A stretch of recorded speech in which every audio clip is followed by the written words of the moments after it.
Sous le ciel lumineux de Washington, D.C., le siège prestigieux de la Chambre de commerce des États-Unis a vibré ce mardi 14 octobre 2025 au rythme d'un événement d'envergure.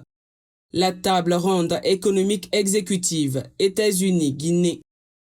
Un rendez-vous stratégique qui a réuni une délégation gouvernementale de haut niveau de la République de Guinée et les figures les plus influentes du monde des affaires américain.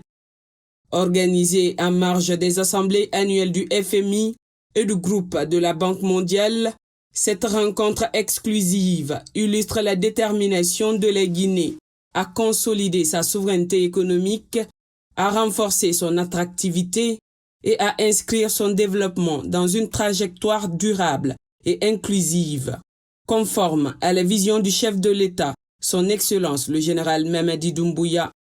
En ouvrant la séance, la présidente de la Chambre de commerce des États-Unis a planté le décor avec élégance, rappelant les motivations profondes de cette initiative.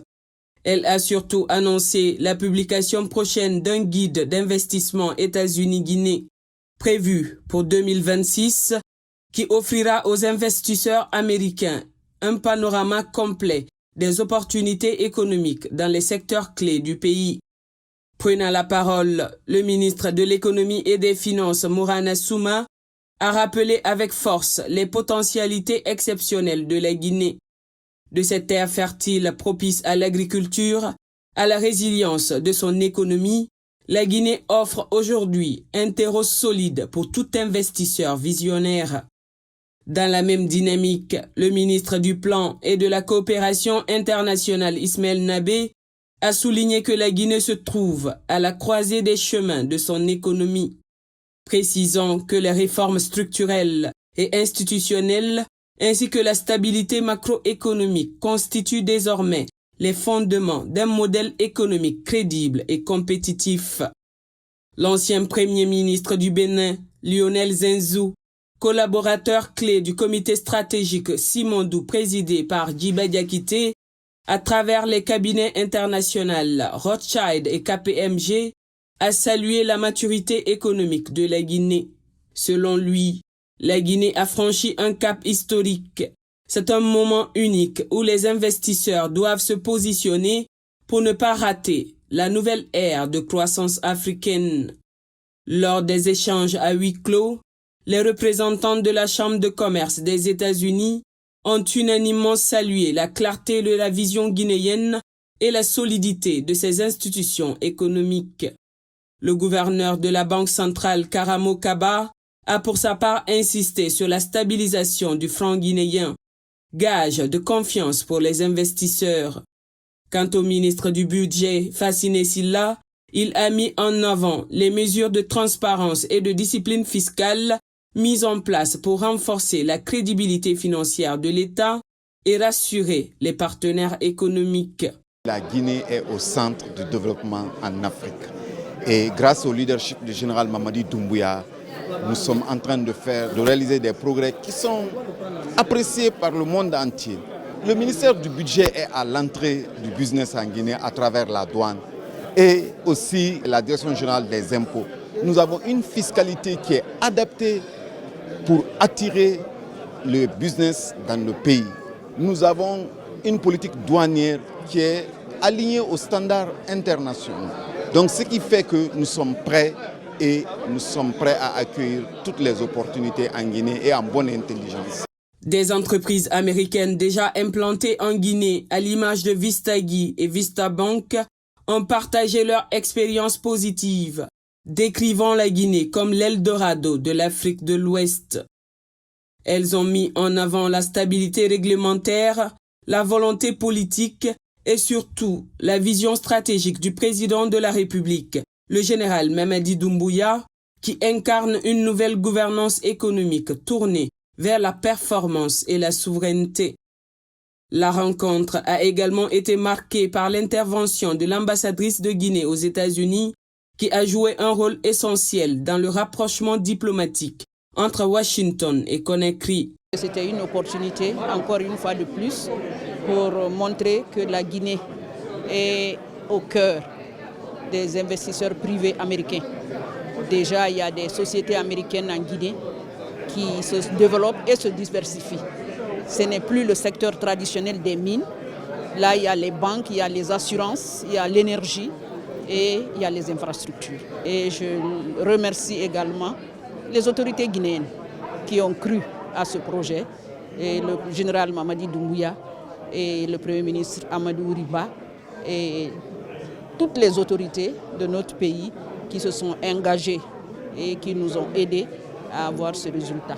Le programme Simandou 2040, évalué à près de 20 milliards de dollars, s'affirme comme le pilier central de cette ambition nationale. Porté par 5 axes stratégiques, il vise à transformer la richesse minérale du pays en une prospérité partagée. Ce programme marque une rupture historique, celle d'un pays résolument décidé à ne plus exporter ses richesses à l'état brut, mais à en tirer la pleine valeur ajoutée sur son propre sol. Le partenariat qui existe entre la Guinée et la Chambre de commerce américaine, c'est une première dans notre histoire. Donc c'est le lieu d'abord de remercier la Chambre de commerce américaine, mais aussi remercier notre ambassade à Washington. Ce travail qui est passé long, plus de 6 mois déjà, ils étaient à Conakry avec les experts pour parler aux entreprises guinéennes, pour parler aux autorités guinéennes, pour parler de la Guinée qui est en refondation, la Guinée qui est en transformation. En ce qui concerne le programme de développement socio-économique durable responsable Simandou 2040, sous la vision de son excellent le général Mamadi Doumbouya, nous sommes venus parler à nos amis américains pour leur dire la transformation qui est en cours. Un programme de 122 méga-projets, 36 réformes, on a besoin à peu près 200 à 300 milliards. Et les 5 premières années, nous avons mobilisé 65 milliards et au jour d'aujourd'hui, plus de 30 milliards sont déjà mobilisés. C'est pour dire à nos amis américains que la Guinée est en refondation. La Guinée veut travailler avec les États-Unis d'Amérique. La Guinée aujourd'hui, sous le leadership de son excellent général Mamadi Doumbouya, vient dire une fois encore aux Américains, nos amis américains, que la Guinée est ouverte. La Guinée a besoin, pas seulement des capitaux, la Guinée a besoin des partenaires. Au-delà des discours, cette table ronde a envoyé un signal fort au monde, celui d'une Guinée debout, lucide et ambitieuse, qui assume son destin économique et revendique son rôle d'acteur clé du développement africain. Dans le cadre du projet Simandou, il y a déjà des interfaces entre la Guinée et les États-Unis à travers l'entreprise de Webtech.